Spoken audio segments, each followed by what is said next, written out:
Jēkabpils vēstures muzejā norisinājās jau par ikgadēju tradīciju kļuvusī medus un maizes diena, kas šogad muzeja brīvdabas nodaļā Sēļu sēta pulcēja vairāk nekā 250 apmeklētāju.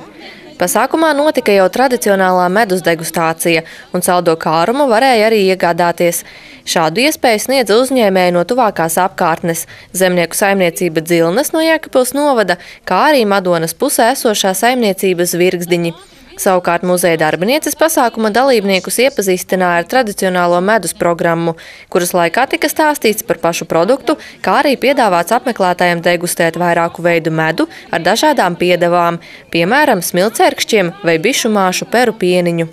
Daudzas ģimenes arī izmantoja iespēju izgatavot savu sveci no bišu vaska. Tāpat klātesošie tika iepazīstināti arī ar maizes pirmsākumiem un tās cepšanas tradīcijām. Izrādās, mājās gatavota maize ir nevien daudz veselīgāka, bet arī lētāka.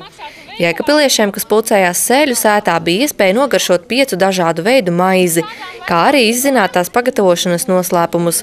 Viena no apmeklētāju iecienītākajām maizītēm bija saltkābā maize ar burkāniem, kas, kā izrādās, tapusi no klona maizes, jeb tautā dēvētā ķieģelīša un litra kefīra, pievienojot rīvētus burkānus vai jebkuru citu piedevu atbilstoši savai gastronomiskajai gaumei.